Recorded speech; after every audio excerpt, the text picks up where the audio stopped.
so that we can get the anesthesia. Patungo sa announcer. Recycle bet ang so ay pag-utot.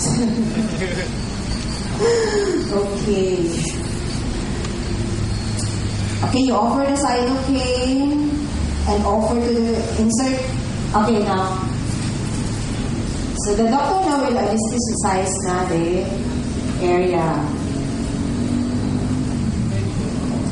Doc, ayaw mag-insert yung doc ha. Ang gusto na magdal.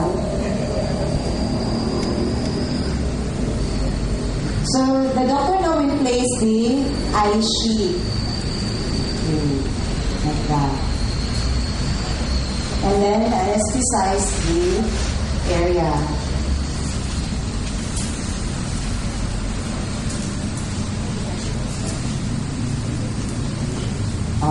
So done.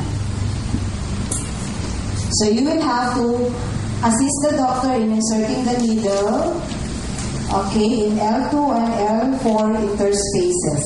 You will have to feel it, no? From your end of the sacrum, okay, so you will try to feel it. Okay, and then introduce the needle. You will be able to feel the give of the ligamentum flavum. Give is something like you will prick a plastic. So there's the pop sound. Okay, you were really able to capture or penetrate, okay, the ligamentum flavum. Okay.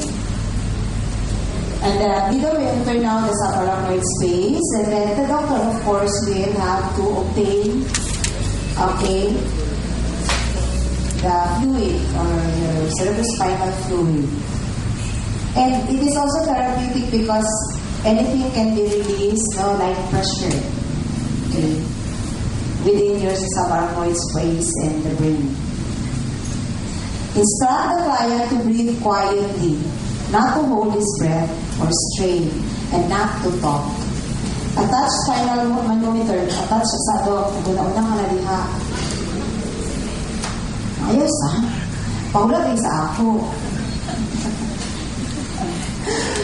Okay, so you have to attach now your manometer so that you can also obtain, okay, pressure.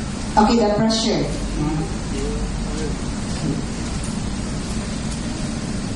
So, and then you will now get the specimen.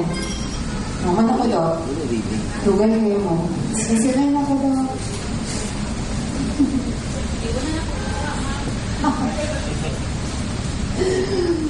Okay, receive the bottles or specimen from the physician and label. So, one of your responsibility is to do the labeling of the specimen. You will have 3 specimen bottles. Okay. Place direct pressure using sterile dressing with spinal. Another sterile dressing. Okay. Katong band-aid na lang.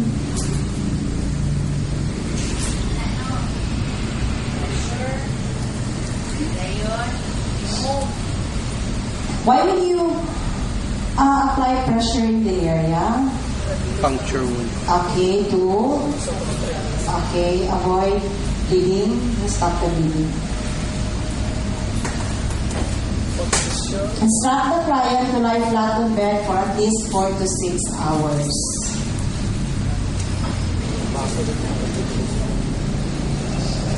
Okay, to avoid increase of pressure, and then avoid also bleeding, avoid headache. Make the client comfortable and observe for untoward reaction.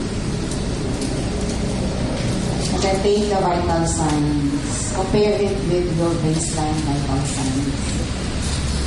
Send labeled specimen to the laboratory with request form as soon as possible, while the specimen is still fresh.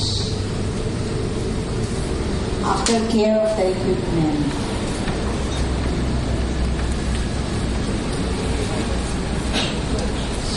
Okay, and we do the charting. Complete charting includes the procedure that you have performed, time, physician's name, color of the specimen, amount of the drainage, the dressing, and actual reaction